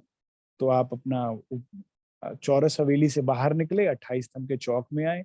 28 स्तंभ के चौक को पार करके एक चबूतरा आएगा, 3 सीढ़ियां चढ़कर ऊंची जगह है, वहां पर आप आए। इसे चबूतरा कहते हैं। और थोड़ा सा आगे बढ़ेंगे तो उसको दहलान कह देते हैं, और फिर उसके बाद पड़साल कह देते हैं। मैं आपके लिए सरल कह लेता हूँ, सबको बैल्कनी कह लीजिए। ठीक है ना। तो 3 सीढ़ियां चढ़कर अब आप आ गए तीसरी भूमि की बैल्कनी में। सुंदर साथ जी, इसके इस तीसरी भूमि के सुख क्या है, अब इसे अपनी आत्मा की दृष्टि से समझिए। हम सब ब्रह्मात्माएं वाला जी को पांचवी भूमि में उठापन कराती हैं। अब जब रंग प्रवाली आएगा तो मैं उठापन की लीला का विस्तार के साथ वर्णन करूंगा। अभी वहां से उठापन करके वाला जी के साथ लटकनी मटकनी चाल से वाला जी चलते हैं, क्योंकि क्या है, धाम के दुल्हा है। महानायक है पूरे परम धाम के। हृदय धड़कता है उनकी चाल को देख के भाई। उनकी झांझरी की आवाज से रूहों को सुख मिलता है। जब वाला जी चलते हैं ना और छम छम की आवाज आता है, तो वो सुख केवल ब्रह्मात्माएं जानती हैं। उनकी लटकनी मटकनी चाल का सुख केवल अब आप इस शब्द को वाणी में तो पढ़ लेंगे, अनुभव ही करना पड़ेगा चितवनी में कि क्या होता है लटकनी मटकनी चाल। मैं कहता हूँ आप राज्य से पूछिए, वर्णन कर दिया आपने कैसी होती है लटकनी मटकनी चाल। कैसे राजी महाराज ठुमक ठुमक के चलते हैं, कैसा रूहों को सुख देते हैं। सीधा चल ही नहीं सकते वे, रूहों को सुख देने के लिए कैसे पिछोरी ओढ़कर वाला जी चलते हैं। तो अब सखियों से प्रेम की मीठी मीठी बातें करते हैं। ठीक है। और मीठी मीठी बातें करते हुए सखियों के सानिध्यता में सखियां भी राज्य के साथ हंसी ठिठोला करती हैं। और पांचवी भूमि से चौथी भूमि, चौथी भूमि से तीसरी भूमि की बैल्कनी में आते हैं सुबह के 6 बजे। सुंदर साथ जी, अब ये है ही परिक्रमा ग्रंथ। अब परिक्रमा ग्रंथ है ही अनुभव का विषय। ये केवल पढ़ने सुनने और समझने का विषय नहीं है। अभी कई सुंदर साथ तो केवल रट रहे हैं, रटने का भी नहीं है। ये इश्क में डूब के अनुभव का विषय है। और फिर अनुभव कीजिए वाला जी। जो सुंदर साथ नेत्र बंद कर सकते हैं वे नेत्र बंद कर लें। जिसको कोई भी कंफर्टेबल पोजीशन पे सब सुंदर साथ बैठ जाएं और बंद करके मेरी इस बात को सुने और अनुभव करने का प्रयास कीजिए। जिसकी जितनी रहनी होगी, जितना दर्द हृदय में होगा, उतना उनको सुख मिलेगा इस बात को सुन के। वाणी अनुसार हम लोग चलेंगे। अब हम सब सखियां वाला जी के साथ तीसरी भूमि में आ गए। तीसरी भूमि में 3 सीढ़ियां चढ़ते हैं। जैसे ही हमारा कदम पड़साल में पड़ता है, बैल्कनी में पड़ता है, हम क्या देखते हैं, दूर दूर तक पशु पक्षी चांदनी चौक में फैले हुए हैं। ये चांदनी चौक बहुत विशाल है। ये इतना विशाल है कि इसमें परम धाम के सभी पशु पक्षी आ जाते हैं, समा जा रहे हैं। जहां तक दृष्टि जाती है, जैसे जैसे हम इस बैल्कनी के किनारे पर, कठेड़े पर ग्रिल की तरफ बढ़ रहे हैं। यहाँ ये ग्लास का ग्रिल लगा है, इसमें डायमंड का जड़ा हुआ है। वाला जी के साथ हम जैसे जैसे आगे बढ़ रहे हैं, क्या देखते हैं, दूर दूर तक पशु पक्षी। रंग महल के समीप छोटे पशु पक्षी, फिर उससे बड़े, फिर उससे बड़े। जैसे आगे की कतार में खरगोश मिलेगा, आपको गिलहरियां मिलेंगी। फिर और थोड़ी पीछे कतार में आपको हिरन मिलेंगे। उससे पीछे आपको शेर मिलेंगे, हाथी मिलेंगे, बंदर मिलेंगे। फिर पीछे ऊंट मिलेंगे, जिराफ्स मिलेंगे। वाणी अनुसार तो 2-2 भूम ऊंचे ऊंचे भी पशु पक्षी हैं परम धाम में, जो महावन में रहते हैं। ये सारे पशु पक्षी दूर दूर तक नजर आ रहे हैं। और जैसे ही हम तीसरी भूमि में आते हैं, इनके अंदर की खुशी की लहर दौड़ उठती है। कोई पीयू पीयू, कोई धनी धनी, कोई राज राज, कोई पिया पिया, अपनी अपनी भाषाओं में ये बोलते हैं। घोड़े उछल उछल के अपनी प्रसन्नता को प्रकट करते हैं, हाथी चिंघाड़ते हैं, शेर दहाड़ते हैं। वाणी के अनुसार जब ये सारे सिंह एक साथ गरजते हैं तो पूरे परमधाम गूंज उठता है। सारे पशु पक्षी के वो आनंद उत्साह को जब हम देखते हैं तो हमारे हृदय में बालाजी के प्रेम लिए प्रेम और बढ़ जाता है। ये हमारे धनी को देख के इतने खुश, क्योंकि इनके अंदर भी दुल्हन भाव है, श्यामा भाव है। इनके भी दुल्हा यही बालाजी ही है। अब बालाजी तीसरी भूमि की बैल्कनी के मध्य में खड़े होते हैं और ऊपर से एक फूल लटका हुआ है, उसे पकड़ के बड़ी अदाओं के साथ खड़े हो जाते हैं। और धनी सब पशु पक्षियों को अपनी दृष्टि दे रहे हैं। सबका एक भाव है कि एक बार हमसे नेत्र बालाजी के मिल जाएं, बस। सभी की यही तृष्णा है, सभी की यही भूख है, यही प्यास। ना केवल पशु पक्षी की, दूर दूर तक आए वनों की भी यही तृष्णा है। इनको भी पानी देने की जरूरत नहीं, बालाजी की नेत्रों से ही सींचते हैं ये। और इस आनंद और उल्लास में मौका बहुत अच्छा है।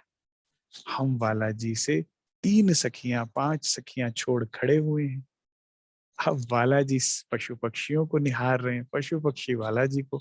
ये मौका हम क्यों गंवाएं, हम बालाजी को निहारने लगते हैं। ये थोड़ा सा पीछे होकर धनी के स्वरूप को हम तीसरी भूमि में भरपूर पीते हैं।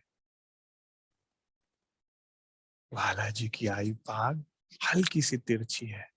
बड़े प्रेम से बालाजी ने इसे, क्षमा चाहता हूं, अभी पाग नहीं पहनी है, पाग की शोभा कई जन कहते हैं यहाँ है, कोई कहता है ऊपर की भूमि में, तो अपने अनुसार आप ले सकते हैं।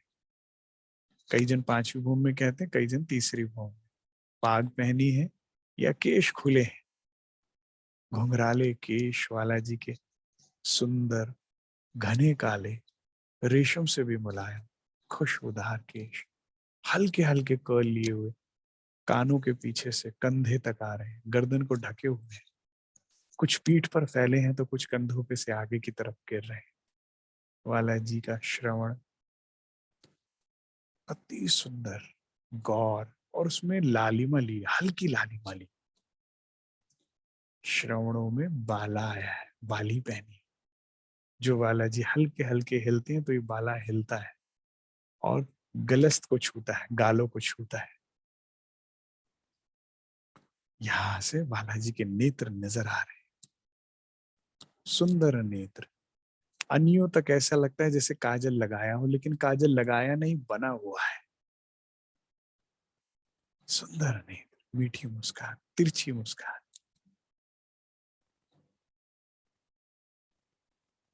अब हमारी सुरता बालाजी के चरणों पे जाती। एक चरण धरती पे रखा है तो एक मोड़ कर पीछे की ओर रखा है, पंजे के बल टिकाया है। इस कारण हमें बालाजी के चरणों के पूरे दर्शन हो रहे हैं। चरण अति कोमल है, गौर है, नरम है, मुलायम, और चरणों में पाजी भाई।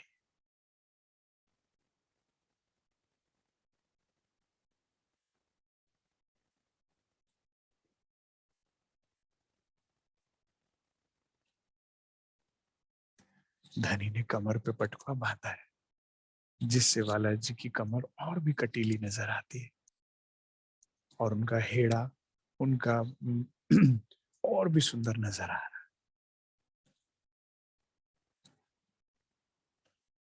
बालाजी का गौर रंग का जामा, जिसमें से बालाजी का स्वरूप झाइयां मार रहा है, क्योंकि ये जामा जो है पारदर्शी है। सुंदर स्वरूप। धनी पशु पक्षियों को अपने दृष्टि देने के बाद पीछे बैठ करे श्रृंगार।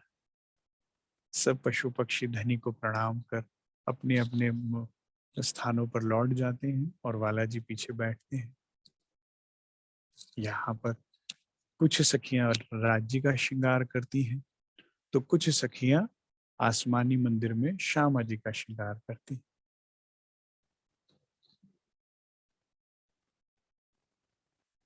बाकी की सखियां जो है जोड़े जोड़े में जाकर जो 6000 मंदिरों की 2 हारें आई हैं, वहां पर एक दूसरे का श्रृंगार करती हैं। अब ऐसा ना समझे कि आप जो सखियां राज्य के समीप रह गई उन्हीं को सुख मिला राज्य को श्रृंगार करने का। जो जोड़े जोड़े में सखियां गई हैं ना सुंदर साथ जी, मार्फत के अनुसार, परम धाम के अनुसार, ये सखियां भी एक दूसरे को लाड इसी तरह से करती हैं जैसे राज्य ही कर रहे हैं। इस बात को बड़े अच्छे से समझ लीजिए। परम धाम क्या है? स्व लीला अद्वैत, अर्थात वह स्वयं से लीला करता है। परम धाम में दूसरा कोई है ही नहीं, एक अक्षरातीत के अलावा। तो इसका क्या अर्थ निकलता है? श्यामा जी भी वे हैं, सखिया भी वे हैं, खूब खुशहालियां भी वे, पशु पक्षी भी वे, परम धाम 25 पक्ष भी वे ही हैं। जैसे ही आप दूसरा कहते हैं तो अपने सिद्धांत को काट देते हैं। तो ये जो सखियां जोड़े जोड़े में एक दूसरे को श्रृंगार कर रही हैं, ये भी धनी ही तो कर रहे हैं। आभास करके देखिए ना। यहाँ पर भी जब हमें सुंदर साथ कभी कोई लाड करता है, हमारी सखी कोई लाड करती है, तो कौन कर रहे हैं? राज्य तो कर रहे हैं उसके हृदय में बैठकर। तो परम धाम में भी धनी ही आप, उनका हृदय ही अनुभव करेंगे आप, कि धनी ही बड़े ही प्रेम से आपका सारा लाड करते हैं, चोटी गूंथते हैं, हार पहनाते हैं, बाजूबंद पहनाते हैं। और ऐसी अरस परस है। जब हम सखी का श्रृंगार कर रहे हैं तो इस भाव से भी कर सकते हैं कि हम सखी का नहीं, धनी का श्रृंगार कर रहे हैं, तो ये सुख भी हमें फिर मिल जाता है। जब कह दिया कोई है ही नहीं दूसरा, तो और फिर हम किसी और का भाव क्यों लेंगे? वही सुख हम लेंगे। ठीक है। तो ये जोड़े जोड़े में सारी सखियां गई, एक से एक दूसरे का श्रृंगार करके, धनी का लाड़ ये पाकर अब सब लौट कर वापस आती हैं जहां वाला जी का श्रृंगार हो रहा है। अब हमने यहाँ तो दृष्टि डाली नहीं जहां राज्य का श्रृंगार हो रहा है, जहां ये लीला चल रही है। इसमें सुंदर साज जी, एक सखी जो है ना, वाला जी के चरणों के आभूषणों को पहनाती है। अब उसका सौभाग्य सोचिए। क्या कहते हैं, झांझरी पहनाएगी चरणों में। अब उसके लिए क्या करते हैं? गोद में पांव रखना पड़ता है वाला जी का। ठीक है ना। तो बड़े ही प्रेम से महामती तो कहती है ना, मेरी छाती कोमल इन पे राखो नरम चरण, मेरे हृदय पे अपने चरणों को रखो, मेरे नेत्रों पर अपने चरणों को रखो, मेरे शीश पर अपने चरणों को रखो। निर्विकार बुद्धि से इस लीला को या परम धाम को सुनिएगा। जब भी सुनिएगा सुंदर साहब जी, स्त्री या पुरुष के भाव से सुनेंगे तो सब बेकार हो जाएगा। जैसे ही आत्मा या जीव शरीर से निकलता है, वो स्त्री पुरुष से परे हो जाता है। ठीक है। तो उसी भाव से सुनिएगा, ये आत्मा और परमात्मा की लीला का वर्णन हो रहा है। तो सखियां बड़े ही प्रेम से वाला जी का चरण लेती है एक सखी, और अपने हाथों से झांझरी पहनाती है। अब सौभाग्य देखिए उसका, ये बहाना है, इसी बहाने चरणों का स्पर्श मिलता है वाला जी का। अब मैंने बताया ना, ऊपर की चौपाई में आशिक बनेंगे तो समझ में आएगा माशूक को श्रृंगार कराने का सुख क्या है। भक्त और भगवान के रिश्ते से समझ नहीं आएगा, नौकर और मालिक के रिश्ते से समझ नहीं आएगा, दास और वो दास भक्ति में ये बात नहीं समझ में आएगी। प्रेम, प्रेम लक्षणा भक्ति, और वो भी प्रेम कौन सा? अनन्य, एक के अलावा अन्य किसी से नहीं। तब समझ में आएगा ये सब, कि प्रीतम के सानिध्य का सुख क्या होता है, प्रीतम के चरणों के स्पर्श का सुख क्या होता है, प्रीतम को श्रृंगार करने का सुख क्या होता है। कभी प्रेम किया हो तो पता हो ना, धनी को श्रृंगार करने का सुख किसे कहते हैं? सौभाग्यवान है वो रूह जो वाला जी के चरणों में झांझरी पहनाती है, घुंघरी पहनाती है, कांभी पहनाती है, कलड़ा पहनाती है, अच्छे से बदल बदल के कभी कोई डिजाइन पहनाती है। तो एक सखी वाला जी की उंगलियों में मुंदरियां पहनाएगी, कढ़ा पहनाएगी, पहुंची पहनाएगी, बाजूबंद पहनाएगी। तो एक सखी वाला जी के गले में 5 हार पहनाएगी, हीरा, माणिक, मोती, नीलवी, लसनिया। अब इसका सुख देखिए। सब अपने नेत्रों को बंद कर सुख लीजिए। जो सखी वाला जी के पीछे से आकर गले में हार पहना रही, क्या सुख होगा। और मुझे तो सबसे सुंदर लगता है जब भी बाद में सखियां वनों से पुष्प वन वन फूल की माला लेकर आएंगी ना, मुझे तो बंधनी के हेड़े पर सबसे सुंदर वो लगती है, फ्रेश फूलों की माला बालाजी के हेड़े पर।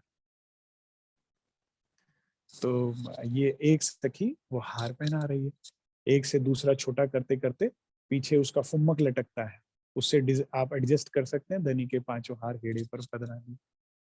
तो कोई सखी पाग और उसमें दुगदुगी लगा रही है, और उसको सेट नहीं, क्षमा चाहता हूँ, पाग तो बालाजी खुद पहनते हैं, सिर पाग बांधी चतुराई से, हक पेच हाथ मिले स्वयं पहनते हैं, लेकिन दुगदुगी कलंगी सेट कर रही है। तो कोई सखी अपना सौभाग्य किसमें समझ रही है, शीशा पकड़ने में। बालाजी तैयार हो रहे हैं और एक सखी शीशा पकड़ कर खड़ी। आप वाणी मंथन कीजिए साहब, प्रेम की ऐसी मीठी मीठी बातों का वर्णन आता है कि हृदय गदगद हो जाता है। महामती कहती है बालाजी को आईने की क्या जरूरत है, पता है, हम अपना अक्स बालाजी के नेत्रों में देख लेते हैं और बालाजी अपने अक्स को हमारे नेत्रों में देख लेते हैं, पुतलियों में देख लेते हैं। सुंदर साथ वाणी मंथन नहीं करता ना, इसलिए उनको ये भेद पता ही नहीं है। सोचिए, आईना तो रखा है, एक लीला चल रही है, नहीं तो नेत्रों में ही बालाजी अपने शोभा श्रृंगार को देख सकते हैं। अब ये सुख सोचिए, जो सखी बालाजी के नेत्रों में झांकती होगी उसके सुख सोचिए। तो एक सखी दर्पण पकड़कर खड़ी है। अब सखियां आ गई। क्षमा चाहता हूँ। यहाँ सखियां अपना अपना श्रृंगार करके, कोई लटकती हैं, कोई मटकती हैं, कोई मलपतियां, कोई अ, ऐसे वर्णन पूरा वाणी में तीसरी भूमि की लीला का आया हुआ है। कैसे कोई कोई ठेलकतियां, कोई एक दूसरे को धक्का देती रही है, कोई कोई मस्ती में कोई फूलों की उसको हिलाते हुए आ रही है, कैसे कैसे भाव से अपना अपना लाड करती हुई आती हैं, बालाजी को श्रृंगार होते देख रही हैं। अब यहाँ पर श्यामा जी का वहां श्रृंगार हो रहा है, श्यामा जी का श्रृंगार हो रहा है आसमानी मंदिर में, लेकिन हो कहाँ रहा है, बालाजी की तरफ से हो रहा है सारा। बालाजी अपने नेत्रों से श्रृंगार करवा रहे हैं। ये नहीं, ये ऐसा नहीं, ऐसा जैसे जैसा इशारा करते जाते हैं सखियां श्यामा जी को वैसे वैसे तैयार करते हैं, क्योंकि मैंने अभी बताया ना 12,000 जो सखियां जोड़े जोड़े में गई उनको भी राज्य श्रृंगार करा रहे हैं। तो श्यामा जी का भी राज्य अपने मन वांछित ही श्रृंगार कराएंगे ना। तो ये लाड चल रहा है। अब जैसे ही श्यामा जी और बालाजी का भी श्रृंगार पूर्ण होता है, सारी सखियां जाती हैं श्यामा जी की तरफ।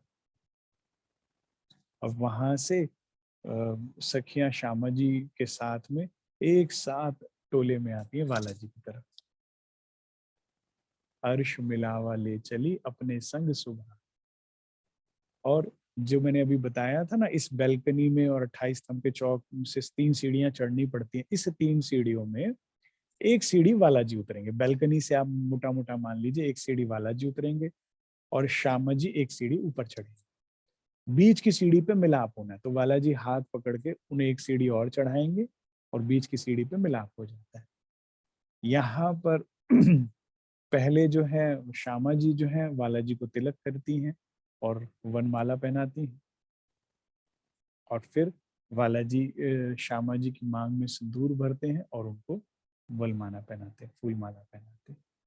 अब हम क्या इस लीला से वंचित है? नहीं। प्रत्येक सखी को ऐसा ही भाव आता है, और एक्चुअल में भाव आता है, लिटरली, ऐसा नहीं कि सिर्फ सोचना पड़ना है या कुछ है। एक्चुअल में भाव आता है कि हम ही राज्य के आगे खड़े हैं।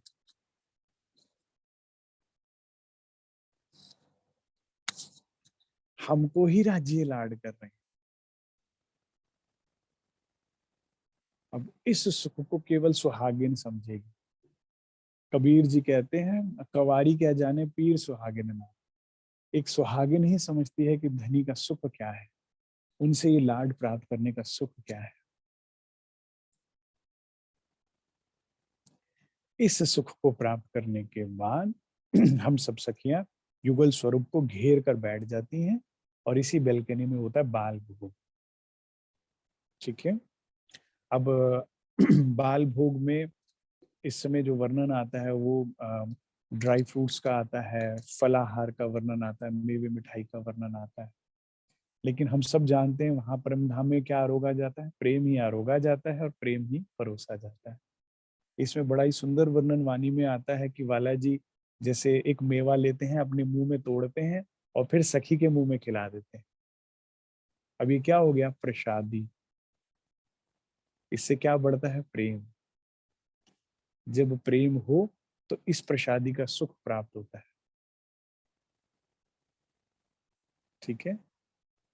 दूर बैठी रूह की इच्छा जानकर उसको समीप बुलाते हैं, उसको अपने हाथों से आरोगाएंगे, उसको लाड करेंगे। ये सारे सुख हमारे परम धाम के हैं, सुंदर साहब। और हम इसको छोड़कर खेल में क्यों देखें? मुझे तो समझ नहीं आता। अकेले भोजन कर रहे हैं सारे बैठे घरों में, अपना चलें घर अपना धनी के साथ आरोगे या चितवन में आरोगे, अकेले क्यों भोजन करें? आजकल तो इतना बुरा हाल देखता हूँ मैं, टीवी देख देख के खाना खाते हैं सब, सुंदर सा। निवाला चाहे मुंह की जगह नाक में चले जाए, कान में चला जाए, लेकिन टीवी की से नजर नहीं हटती। अरे बाप रे बाप, क्या जीवन है ये, क्या स्थिति है। मैं आप सबसे प्रार्थना करूंगा, इसकी बजाय आप जब भी भोजन करें तो क्या करें, आंखें बंद करें, राज्य को आवाहन करें और उनको प्रसादी, उनको भोग लगाकर फिर ग्रहण करें। और मैं तो ये आशा करता हूं कि आप राज्य से अर्जी करें कि मुझे अकेले नहीं भोजन आरोगा, आप मेरे साथ रहिए, धनी के साथ भोजन आरोग्य। उसका सुख अपार है, देखिएगा भोजन बदल जाएगा, सब इश्क हो जाएगा। ठीक है। तो फिर यहाँ पर बाल भोग आरोगा जाता है। बाल भोग आरोगने के बाद बाल भोग आरोगने के बाद फिर युगल स्वरूप जो है बेलकनी के बिल्कुल किनारे में जाकर, ठीक है, और कहां पर, नीलो पीलो मंदिर के ठीक सामने। आप ये समझ लीजिए, मतलब चांदनी चौक की तरफ पीठ कर कर युगल स्वरूप बैठ जाते हैं, बिल्कुल ग्रिल से, कठेड़े से लग कर, शीशे का एक कठेड़ा है, उससे लगकर चांदनी चौक की तरफ पीठ है और मुख जो है वो नीलो पीलो मंदिर की तरफ है। यहाँ पर आकर बैठ जाते हैं। इस समय जो है भगवान जी आवत इत दर्शन को करने नित। अपने इस वक्त अक्षर भगवान आते हैं चांदनी चौक में, युगल स्वरूप, क्षमा चाहता हूँ, राजी महाराज का अर्धमुख का दर्शन करते हैं और वापस लौट जाते हैं अपना खेल बनाने मिटाने की लीला। फिर इस समय जो है कुछ सखियां, हरख बाई जी का जो जुट है वो जाता है हमारा पीछे, फूल बाग के पीछे जो अनवन है वहां से साग तरकारी लेने, और ताड़वन में जो मेवे आए हैं वहां से वो लेने, फूल बाग से फूल फूल आदि लेके मालाएं बनाने के लिए, और ये सारी सामग्री लेने चला जाता है। और बाकी जो सखियां रह गई इस वक्त, वर्णन तो गायन वादन का आता है और कई कई परमहंसों ने नृत्य का भी कहा है। नवरंग बाई जी का गायन वादन एवं नृत्य की लीला का वर्णन यहाँ पर आया है। वही वाली बात है, बेहद की धरती है, कोई लिमिटेशन नहीं है कि सिर्फ गायन वादन है, हमारा दिल है नृत्य का लीला भी चलेगी। ठीक है ना। तो यहाँ पर इस तरह से लाड चलता है।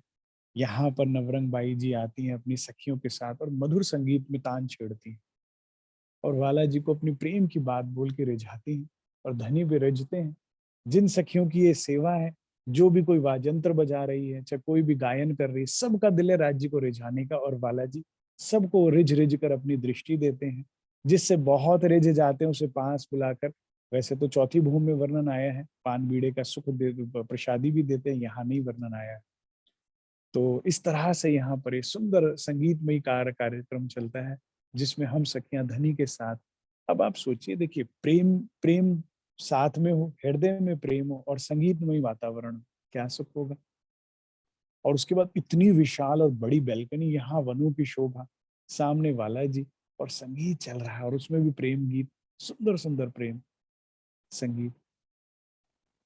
डूब ही जाएंगे आप धनी स्वरूप में, उस संगीत में। ये परमधाम का संगीत है सुंदर साहब जी।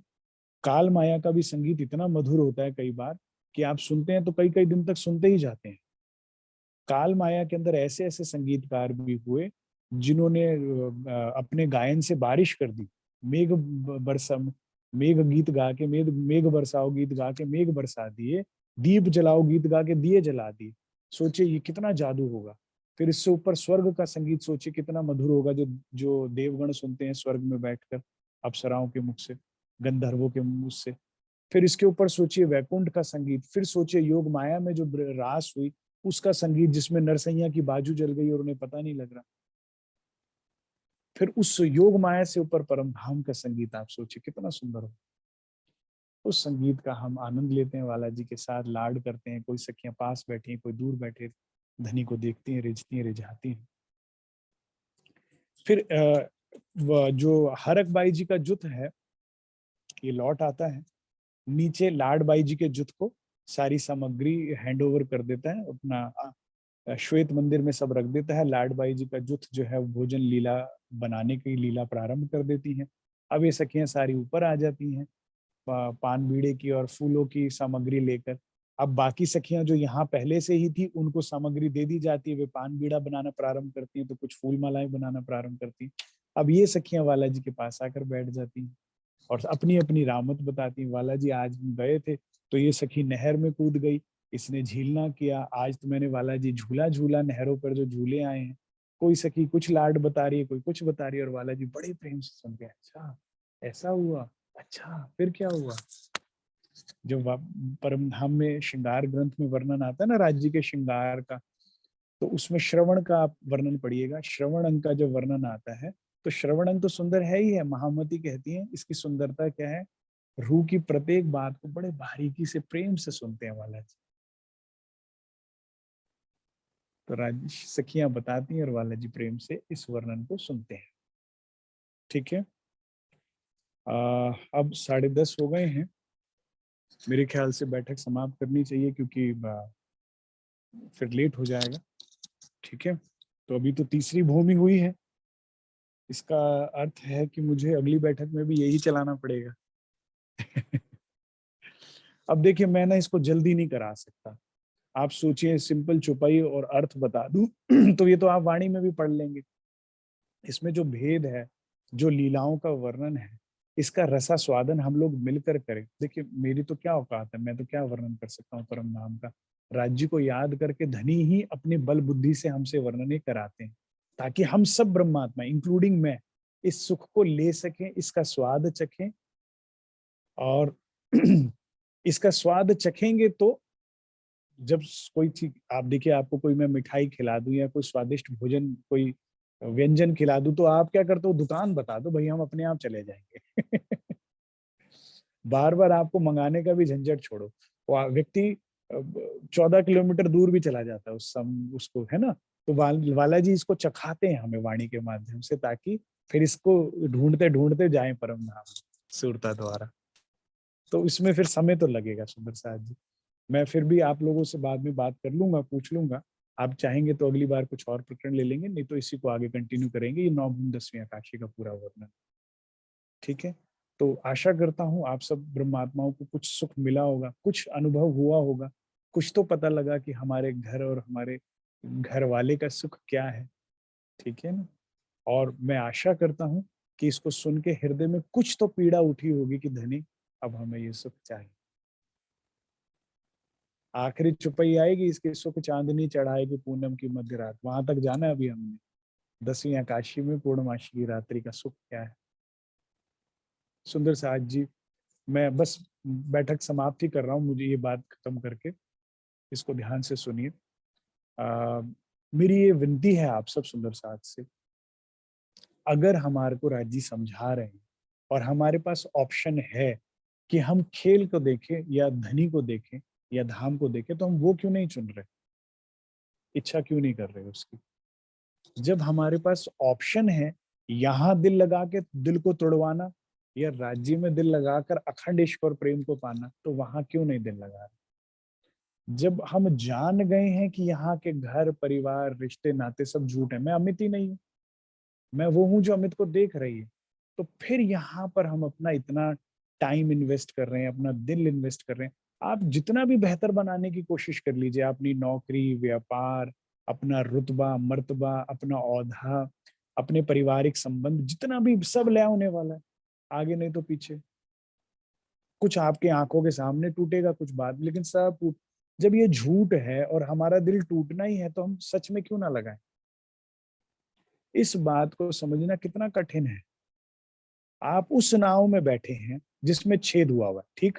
अब राज्य दूसरी नाव लेकर आए, कह रहे इसमें आ जाओ, ये डूबती नहीं कभी। तो हम क्या, ऐसी क्या हमारी माया ने हमारी बुद्धि मलिन कर दी कि हम फिर भी उस नाव से नहीं उतरना चाह रहे। तो मैं सबसे प्रार्थना करूंगा, अपना वाणी को समय दें, राज्य को समय दें और अपनी दृष्टि परम धाम की ओर मोड़े और उसके सुख को प्राप्त करें। अभी तो मैंने सिर्फ छुआ है परिक्रमा ग्रंथ, सोचिए कितना भेद, कितने सुख छुपे हुए हैं इसके अंदर। पढ़ते जाइए, अनुभव करते जाइए, एक बार अनुभव करेंगे, मैं आपको बता रहा हूँ, एक परम धाम का मिला अनुभव सारी जिंदगी निकालने के लिए काफी होता है। जब जब याद करेंगे पुनः ही उतना सुख मिलता है जितना पहली बार मिला होता है, आपकी आखिरी सांस तक। और सोचिए अगर ऐसे अनुभव जुड़ते गए जीवन में, और तो फिर तो खेल का पता ही नहीं लगना। तो दुख में सुख लेवे महामति की छुपाई हम सबके जीवन में घटे, ऐसा मैं आशा करता हूँ। सब सुंदर साथ खेल को ना देख के अब परम धाम में बैठे धाम को ही देखें, धनी को ही देखें, ऐसी मैं आप सबके चरणों में प्रार्थना करता हूँ।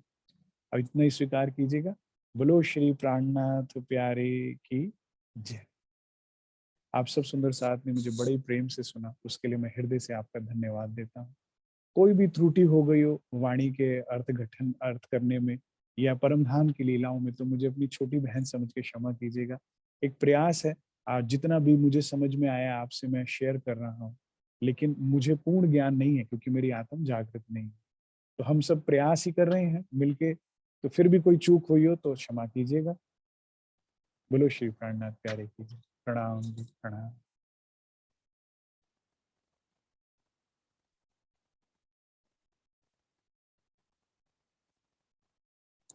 धन्यवाद, प्रणाम। आप सबके समय का धन्यवाद, प्रणाम।